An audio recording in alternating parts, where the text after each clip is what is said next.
Eu saúdo a todos com a paz do Senhor. Assentai-vos, queridos, muito obrigado. Espero que vocês tenham tido aí um café abençoado como eu tive. Nós cobrimos, essa tarde nós paramos em Atos capítulo 13. Nós já estamos na chamada do apóstolo Paulo. Nós cobrimos essa tarde o período da sua conversão, quando Ananias é informado da chegada de Paulo. Também nós cobrimos o tríplice ministério de Paulo, vocês lembram? Deus chamou Paulo para primeiro pregar para os,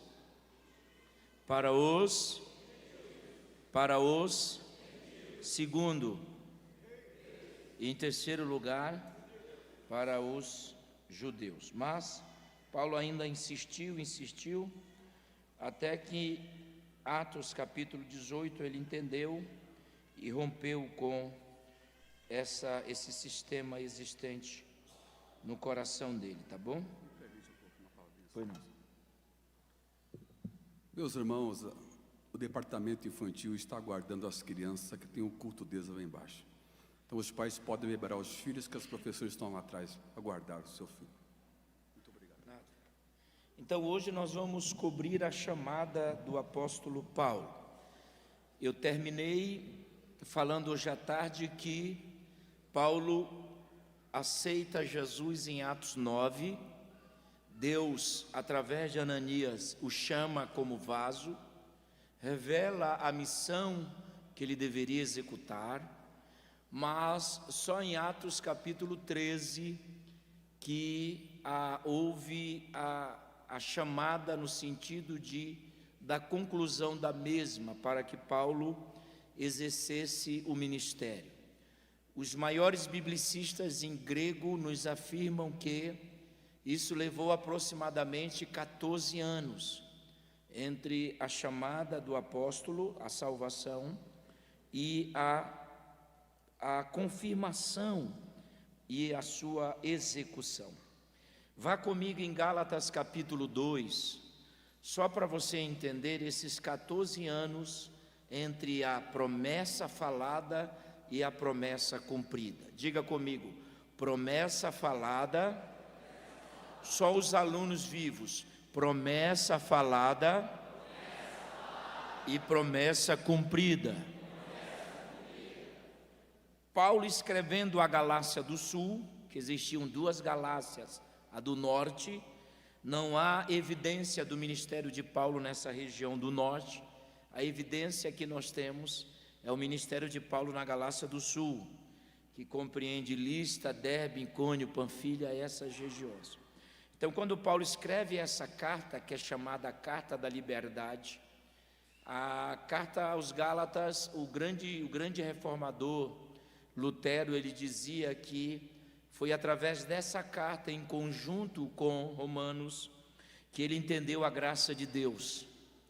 E é uma carta que Paulo escreve para combater os judaizantes que viviam naquela região da Galácia do Sul, ensinando a lei.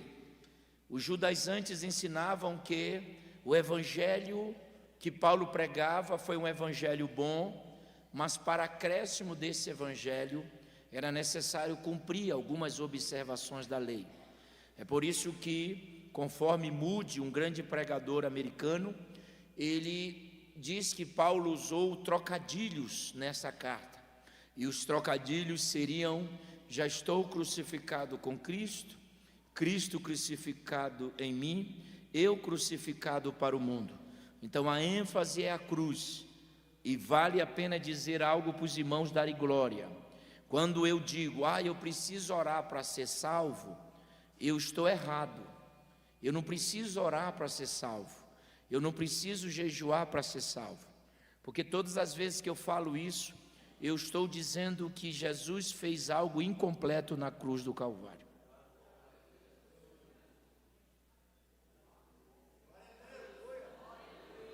Não tem muito isso hoje. Irmão, vai orar para ser salvo. Vai ler a Bíblia para ser salvo. Então, quando eu procedo assim, Eu estou dizendo que aquilo que Jesus fez na cruz foi incompleto. Não, aqui Jesus fez, olha, eu senti uma graça agora. O que Jesus fez na cruz não precisa de acréscimo, foi completo. Eu oro porque já sou salvo, eu leio porque já sou salvo, eu jejuo porque já sou salvo, eu contribuo porque já sou salvo. Eita, essa noite vai ficar pequena. Então eu cansei de ouvir muitas pessoas, até queridos obreiros, olha, vai ler a Bíblia, você precisa ser salvo. Não, eu leio a Bíblia porque para ser sábio, não salvo. O que Jesus fez na cruz. E é interessante que uns dias antes de ele chegar à cruz, ele pagou um preço muito alto no Getsemane, chegou a ponto de dizer, olha, se o Senhor puder tirar, tira, mas depois ele entende a sua missão. E outra coisa que eu quero dizer, para combater algumas filosofias desses YouTubes da vida, alguém está dizendo assim, que Jesus veio no mundo para me salvar, isso não é bíblico. Jesus não veio na terra para nos salvar, Jesus morreu na cruz do Calvário para cumprir o plano de Deus, e no plano de Deus nós estávamos inseridos nele. Eita, tu não vai dar glória, eu vou aí, eu tomei sopa, eu estou arretado, porque quando eu digo que Jesus veio para me salvar, eu sou muito importante, e nós não temos essa importância toda. Ele veio para cumprir o plano. Qual era o plano? Pagar o preço. Aí está eu e você. Primeiro Deus, eu vim para cumprir a vontade do meu Deus. E quando Paulo escreve no capítulo 2 de Gálatas, versículo 1, ele diz assim, meu amigo, obrigado aí, ele é terrível. Depois, passados 14 anos, subi outra vez. Por que outra? Porque há 14 anos atrás, no período que ele estava ainda meio, no começo da sua conversão, ele foi a Jerusalém e não foi bem recebido. Enquanto não chegar a hora de Deus, não adianta.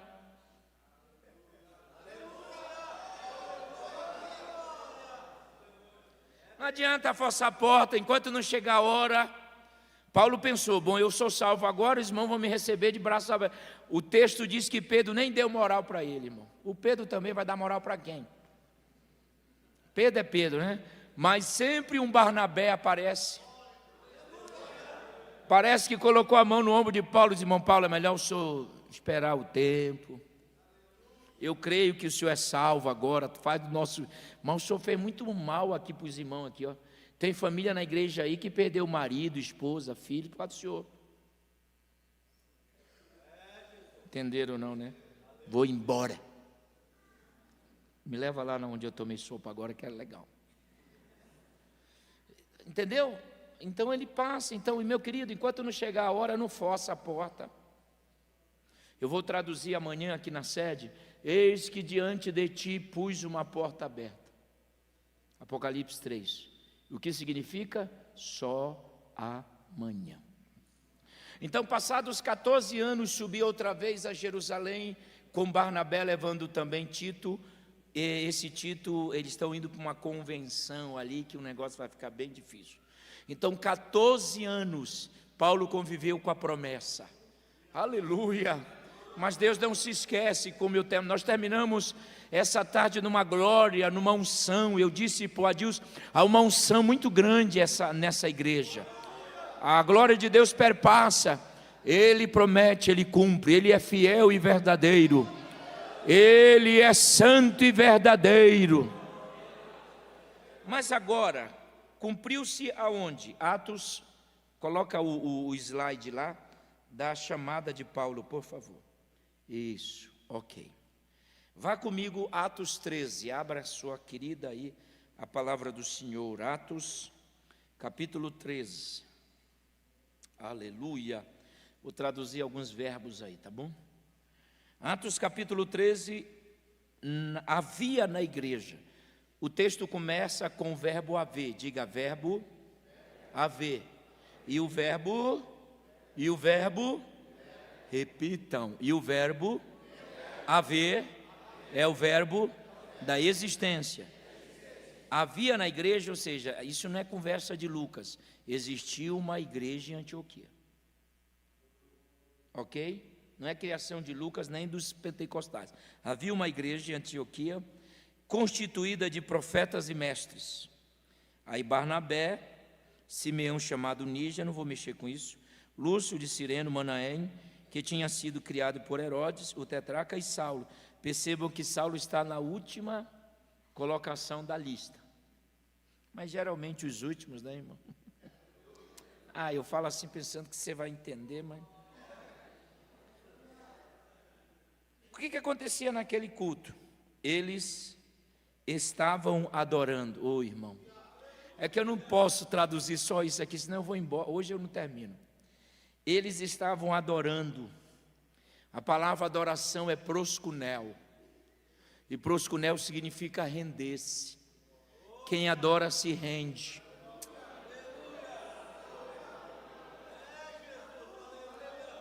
Aleluia.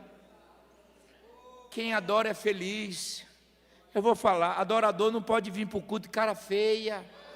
Parece que chupou limão o dia todo, quer bater em nós. Não sorri, não levanta a mão. Vieste fazer o quê? O adorador é alegre. O adorador é feliz. O adorador se entrega. O adorador é proskunel. A igreja adorava ao Senhor. A igreja, primeiro, adorava. Segundo, jejuava. Então vejam, quando se adora, quando faz jejum, o Espírito Santo disse.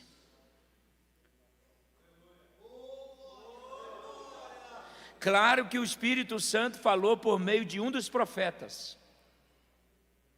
Faça assim com a mão, igual ontem à noite. Aqui, mestre, 0. Mestre, profetas. Abaixe e fique só com mestre. Uma igreja constituída só de mestres, ela é uma igreja muito fria, viu? É muita letra, muita teologia, é muito grego, muito hebraico, muito latim. Baixa agora. A igreja constituída só de profetas, ela é uma igreja fanática, tudo é pecado. A nuvem, essa nuvem no céu, vai chover, meu irmão. É muito cheio de superstição, deu para entender? Mas quando a igreja, ela se nivela.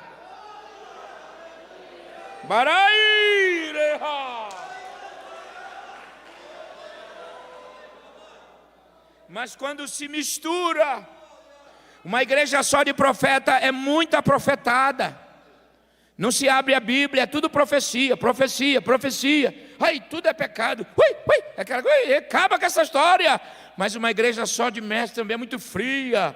Não tem batismo mais. Ninguém quer dar glória a Deus. Mas essa igreja se misturou. O Espírito Santo.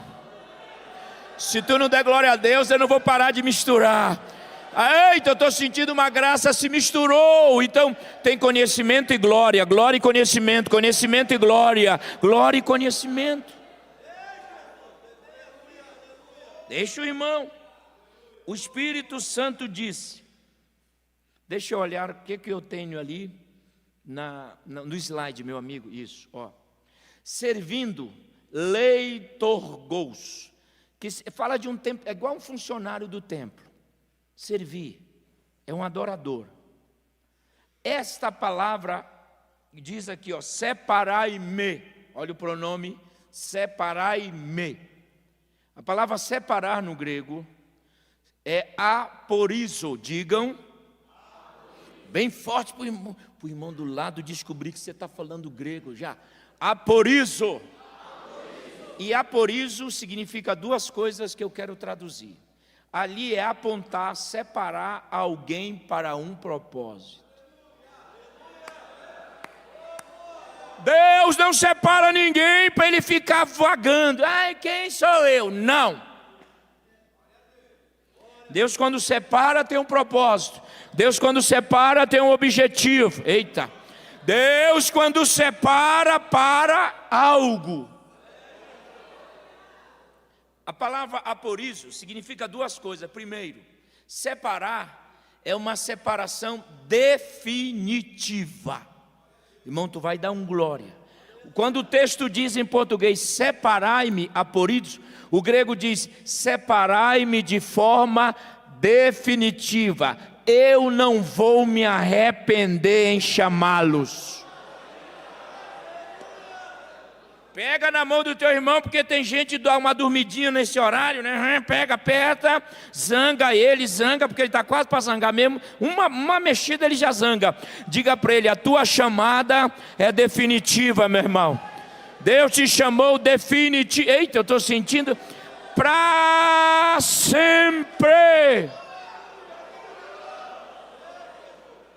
Deus não chama. Eu chamei. Rapaz. Ô arcanjo, tu podia ter me dado uma ideia nessa hora. Não tem isso. Eu estou estudando lá na STADEC com meus alunos sobre livros históricos. Eu dividi os 39 livros em 5 tópicos, né? Pentateuco, livros históricos, livros poéticos, profetas maiores e menores. E eu cheguei no Jonas. E o Jonas tem tudo a ver com isso aqui, porque quando Deus quer, meu irmão, o Jonas, filho de Amitai verdade, ele é um profeta galileu. Pode vir alguma coisa boa? Será que Galileia gera profeta? Nem os escribas leram a Bíblia direito no Velho Testamento. Tem um profeta galileu. E Jonas é o único profeta que prega para uma missão para os gentios. Os demais eram gentios e judeus ou só judeus. Jonas é o único só para gentios. A pregar Nínive. Ele é um profeta cheio de preconceito. A nacionalidade é muito grande na vida de Jonas. Ele está dentro do reinado de Jeroboão II. E agora ele diz, eu não vou pregar para esse povo. Porque se esse povo quer destruir o meu governador, esse povo quer tirar nossa paz, esse povo é ruim, não vou.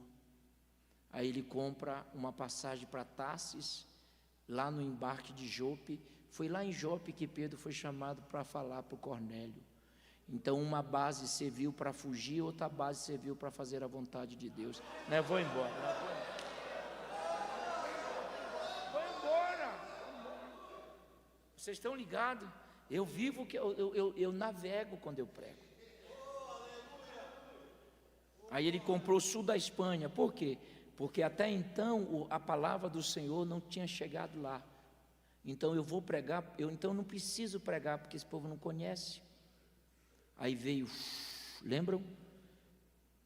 No capítulo 2, aí no verso 10, no capítulo 1 ele é jogado. Aí no capítulo 2 ele ora dentro do Ketos, que é a palavra grande peixe no hebraico. Eu quero dizer uma coisa para vocês, anotem. O grande peixe não foi uma punição de Deus, mas foi a salvação, porque senão ele morria afogado. Segundo Jonas vai orar 12 salmos. Mas quando ele termina de orar, a Bíblia diz, e Deus falou com o peixe. Mas o peixe não orou, por que Deus fala com o peixe? Quem orou foi o peixe? Mas por que Deus fala com o peixe? Porque o peixe é as circunstâncias. Quem tem ouvidos, ouçam. Às vezes Deus não fala direto contigo, mas manda a circunstância, manda o mar acalmar. Aí você diz, meu Deus, eu sobrevivi. Deus foi atrás desse profeta. Quando Deus quer, ninguém impede. Deus te chamou definitivamente. A segunda tradução de separar é a coisa mais linda. E eu vou tirar o microfone por enquanto. Aporídizo significa separar definitivamente. Segundo lugar, significa apontar. Se tu não entender essa, vamos imaginar que está ali Barnabé, Simeão, o Saulo, está todo mundo lá. O profeta veio.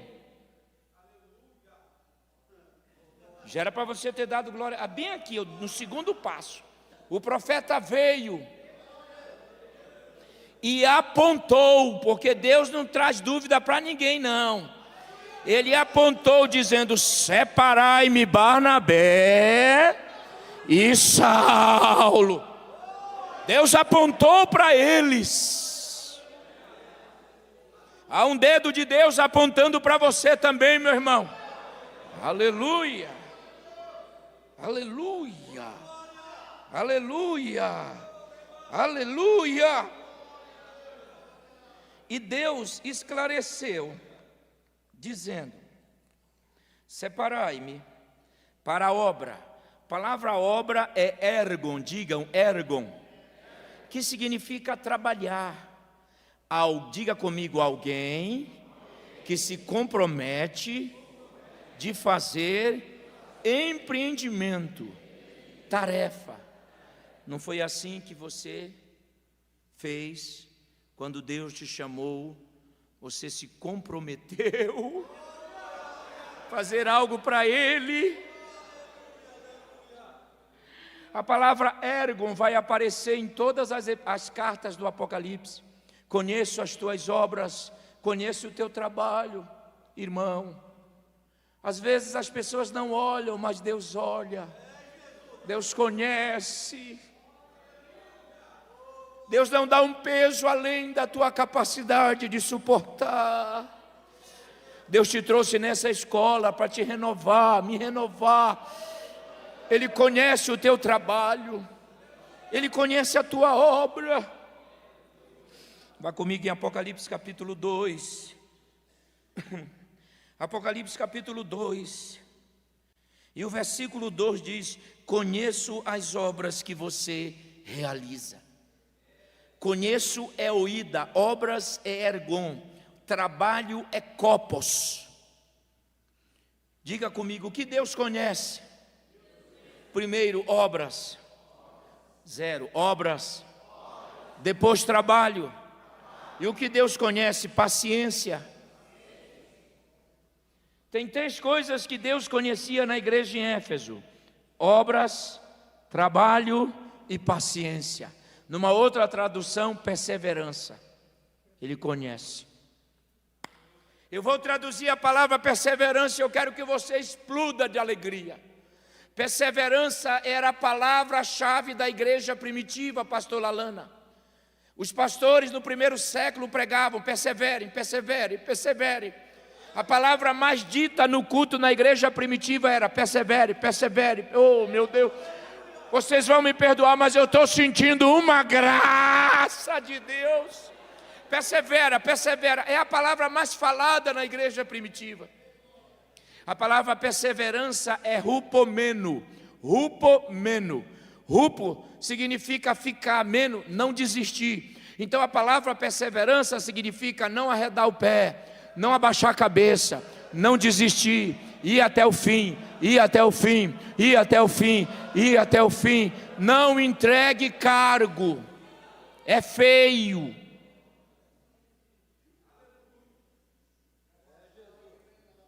Entregue na hora certa ou no final do ano, não deixe nada pela metade, é feio.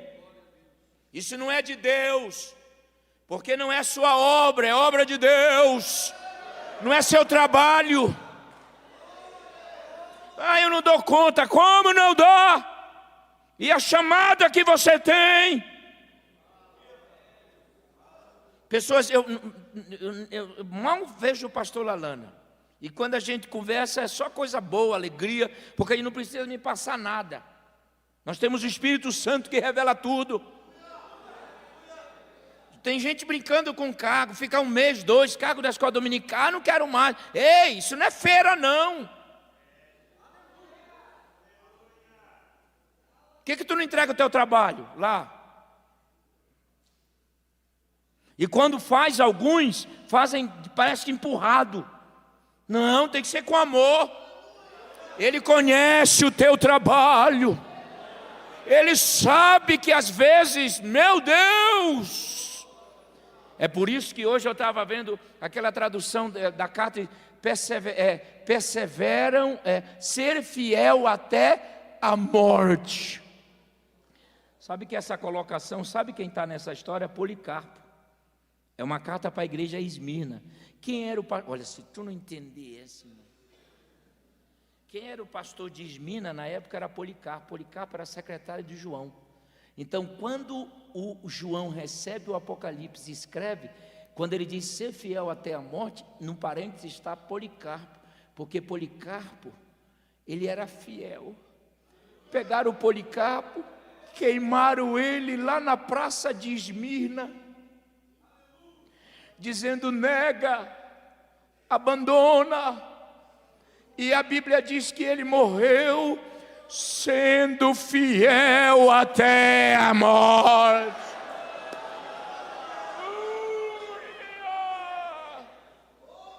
Então, quando a Bíblia diz ser fiel até a morte, é uma referência ao pastor da igreja, que era Policarpo.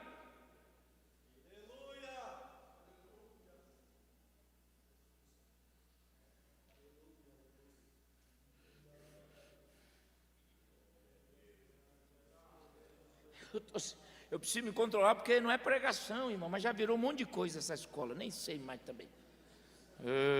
Aleluia! Deus conhece a tua obra. E a Bíblia diz assim, chamado para, proskaleomai, que significa convocar. Deus chamou a gente para Ele em primeiro lugar. E depois Deus nos chamou para a obra que Ele tem. Vinde após mim. A primeira chamada é para Ele.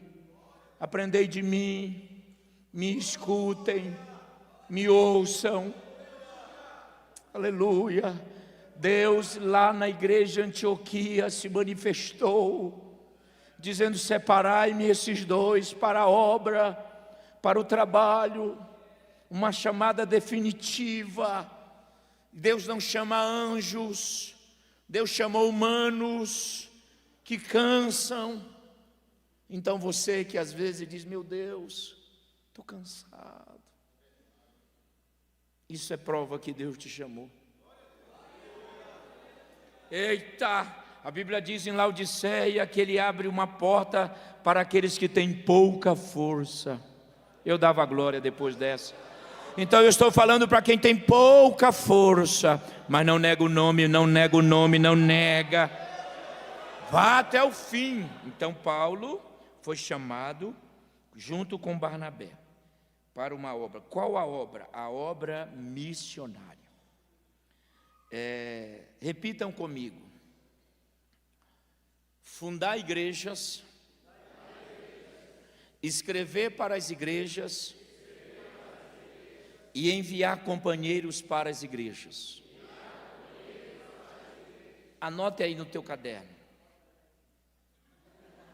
Ótimo, show de bola. Aqui nós temos a missão de Paulo. Primeiro, ele fundava igrejas. Segundo, ele escrevia para essas igrejas fundadas. E terceiro, ele enviava companheiros para essas igrejas. Então, tudo que nós temos de Paulo nas 13 epístolas estão dentro dessa questão. Cobrem tudo isso. Ele fundava,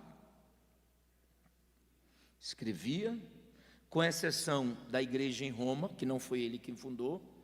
Quem fundou foi os nomes que aparecem em Romanos 16, as que 18 homens e 11 mulheres, os anônimos. Mas Paulo passou a ser o pai espiritual dessa igreja, porque ele queria ir à Espanha, e nessa ida da Espanha ele queria passar lá. Uma outra igreja que ele não fundou e escreveu foi Colossenses. A igreja em Colossos não foi fundada por Paulo, foi fundada por um companheiro de Paulo chamado Epáfras. Foi Epáfras quem fundou essa igreja. Mas quando o iluminismo, o judaísmo, invadiu aquela região, Epáfras vai atrás de Paulo, porque é uma carta da prisão, é a primeira prisão de Paulo, de duas, na minha opinião, e ele recebe a visita de Epáfras numa prisão domiciliar, e Epáfras conta o problema para Paulo que estava acontecendo na igreja. Aí surge da prisão domiciliar uma carta chamada Carta aos Colossenses. Eu acho bonito de Epáfras que ele viu que não dava conta de resolver o problema e foi atrás de quem daria. Eu vou falar uma coisa aqui, não faz bico não. Se tu não, procura quem dá. Seja humilde. O que é? Não resolve nada. Epáfras fundou, mas ele disse, esse problema só Paulo para resolver. Então, se você não der conta, chama, seja humilde, aprenda com quem sabe, abra coração. Não, eu vou dar meu jeito, não tem jeito na obra não. Ele viajou de Colossos para a cidade, aí essa grande questão, Cesareia, Roma, eu não vou entrar no mérito, aonde Paulo estava preso, e ele contou, irmão Paulo, não dou conta. É por isso que Paulo vai escrever nessa carta que Cristo é o cabeça, aleluia, que Ele é o Filho, não no sentido de ser criado, mas herdeiro de todas as coisas que já existem. Eu dou glória a Deus, porque eu amo demais a Bíblia, mas o restante, Paulo resolvia. Diga comigo, fundar igrejas, escrever para essas igrejas e enviar companheiros. Pastor Lalana, Paulo, nunca fizeram um aniversário de Paulo. E Paulo, quando saía das igrejas, como Tessalônica, ele saiu expulso. Então nunca fizeram culto de aniversário, nunca fizeram culto de ação de graças. Mas nem por isso ele... Porque Paulo entendia que o trabalho dele era abrir. Eu vou explicar um versículo aqui que está sendo mal traduzido. Não aqui, por alguns lugares. Não pode dizer aqui, porque senão diminui a oferta, irmão. Diz que ele até se ajeitou quando fala em oferta. Esse ajeito. Depois eu vou lhe contar o perfume que esse homem me deu hoje. Mas agora não, porque senão eu vou esquecer a minha ideia. Ó, lá em... não gosto disso. Vamos lá, eu não gosto. Eu não sou assim, por que eu vou mudar? 1 Coríntios 3, vamos. Não gosto de chutar. Não.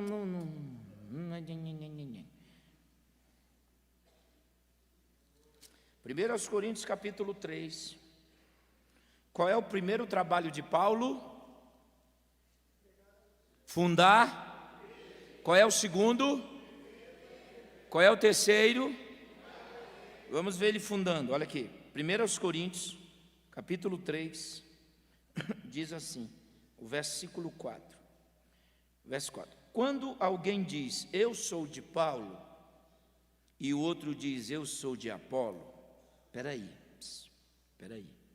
No capítulo 1, Paulo faz menção de quantos grupos? 4. Paulo, Apolo, Pedro e Cristo. Mas no 3, ele não cita o partido de Paulo, de Pedro e nem de Cristo. O que a exegese vai nos dizer? Que realmente os dois partidos mais influentes eram de Paulo e de Apolo. Por isso que não se repete no capítulo 3. Quando alguém diz, eu sou de Paulo, o fundador, e eu sou de Apolo, que deu continuidade, não estás agindo segundo os padrões puramente humanos? O verso 5. Quem é Apolo? Aí ele já não diz quem é Paulo em primeiro lugar. Lembram? Ele diz quem é Apolo e quem é Paulo? São apenas servos. Doulos. Escravo liberado para ir embora, mas não quer viver longe do seu senhor. Pode ir embora, não consigo. Quero viver contigo. Mas você está livre, eu vou ficar livre, mas te servindo. Vou ficar livre te servindo. Quem são? Servos por meio de quem crestes, conforme o Senhor concedeu a cada um. Volte ao verso 4 aí, por favor, meu amigo. Não, o 6 agora, perdão, é o 6. Eu quero o 6, desculpa. 6. Eu plantei, Paulo dizia, Apolo regou. Muita gente discute comigo, eu dei uma escola aí, eu perguntei porque tem umas pessoazinhas, porque tem os teólogos e os telólogos. E alguns telólogos, querendo questionar o grego. Eu disse, meu Deus, mas deixei quieto, né? Eu não discuto quando eu vejo que a pessoa não quer uma conversa saudável. Ó, eu plantei, aqui está dizendo o ministério de Paulo. Paulo foi chamado como um trator para abrir trabalho.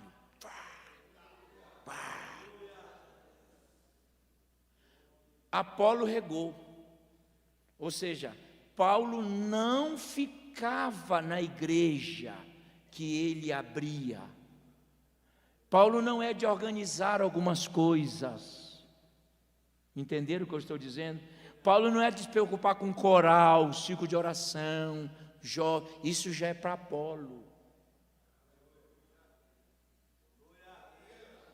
Então Paulo não pode fazer aquilo que Apolo faz, e Apolo não podia fazer o que Paulo fazia.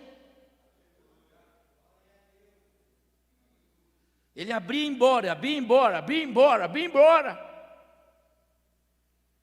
Diga para mim a igreja que Paulo retornou, nenhuma. É para frente. Ele abria, era um trator. Então Paulo tinha consciência do seu ministério. E quando eu entendo o meu papel no reino, eu não dou trabalho para o reino, eu trabalho para o reino. Agora eu estou zangado, porque tem alguém que quer plantar, regar, quer fazer tudo, meu irmão. Como diziam os alunos do IBAD, o pastor Coleno dizia, o camarada bate o escanteio e vai correr para cabecear. Quero logo dizer que eu sou palmeirense, hein? Que fique claro aqui registrado. Então, tem gente que quer fazer tudo. Para com isso e para de inventar. Eu vou dizer, para de começar uma coisa e não terminar, e para. Vai orar, vai buscar Deus. Deus vai te revelar o que tu tens que fazer e ponto final.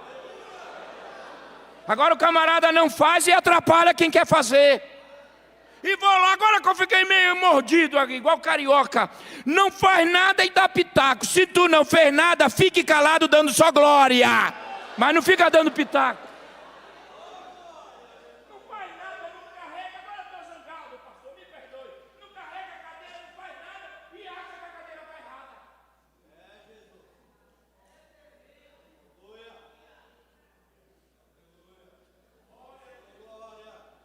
Não vem para o mutirão, não faz nada e diz, a hora está atrasada. Você foi ver lá. Deus. Mantenha calma agora. O coração dispara. Ai, Jesus. Foi-se o tempo. Pega na mão do teu irmão e diga para ele, se ache no reino. Para de atrapalhar quem já se achou no reino. Ache-se no reino. Deus te chamou, se ache. Se é para abrir, abra, coloque Apolo. Abra, coloque Apolo. Abra, para frente. É um trator. Eu plantei. Mas não fiquei para regar. Mas Apolo veio e regou. Só que se não fosse Deus,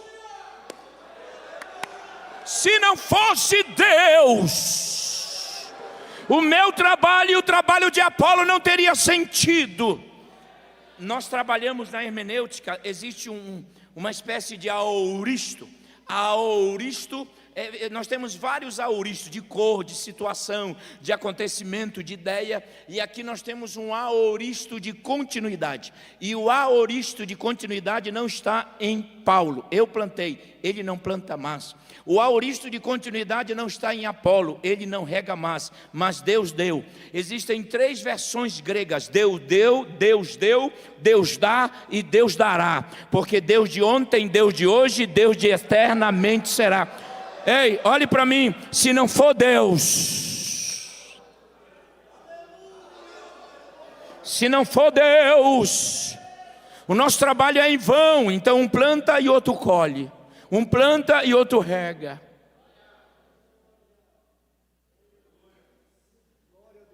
E Paulo não fazia um outro trabalho, a não ser isso, plantar.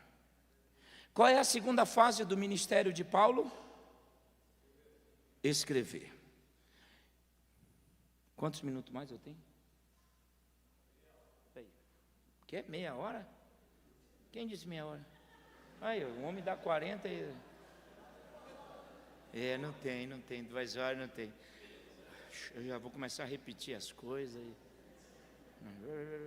Ó, qual é o primeiro trabalho de Paulo?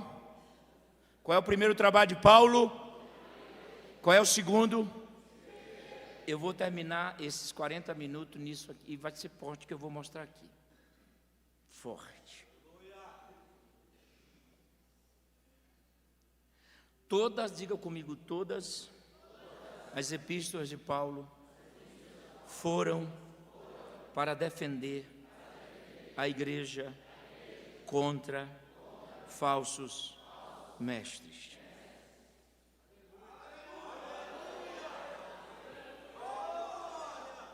Quem conhece as epístolas sabe que é uma rotatividade. Romanos, 1 Coríntios, 2 Coríntios, Colossenses, Gálatas e tal. É tudo com exceção de Efésios, mas mesmo assim a igreja tinha esfriado. Ele vai falar do panoplia, que é a palavra armadura no grego, toda a armadura. Mas é problema em cima de problema. Diga comigo, problema em cima de problema. Paulo não dormia direito, era todo o tempo problema. E quando... O que eu vou falar é Bíblia, irmão. E quando Paulo... Olha, pastora Lana, que coisa interessante. Ouçam-me. Quando Paulo iria corrigir alguém, como aquele rapaz de 1 aos Coríntios 5, nós não sabemos o nome dele. Mas quando se tratava de falsos obreiros, mestres, Paulo dava o nome.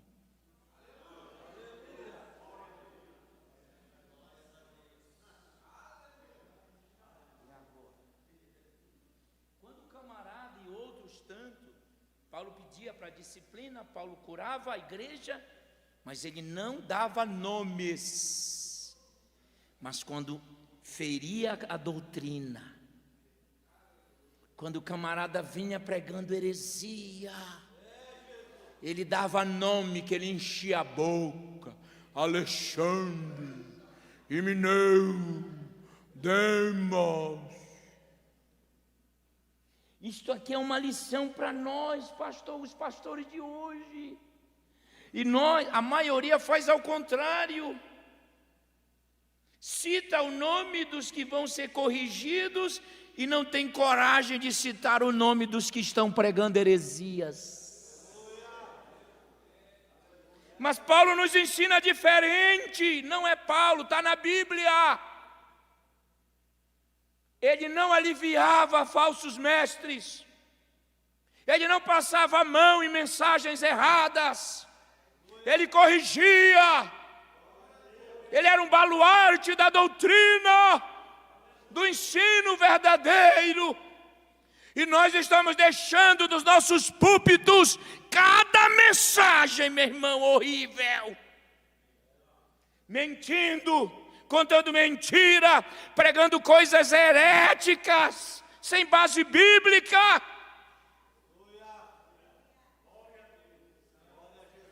Eu disse que agora vai apertar. Ele era um homem defensor da palavra.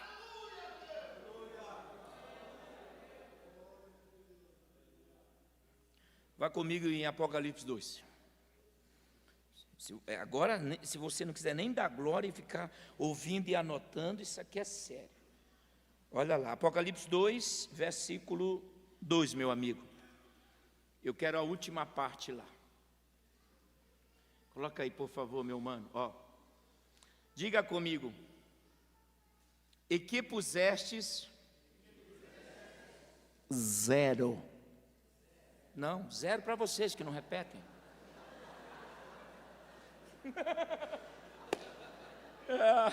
Vocês estão querendo me enganar. Olha, vocês estão querendo me enganar.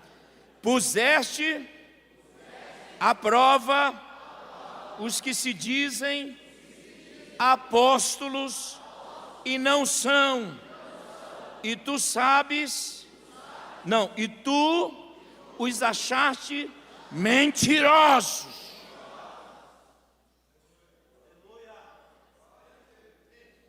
Dá uma olhada no versículo. Pusestes à prova.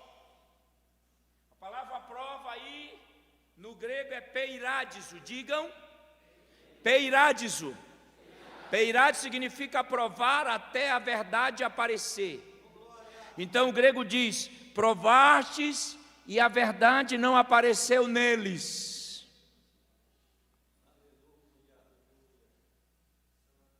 Deixa eu explicar a historicidade.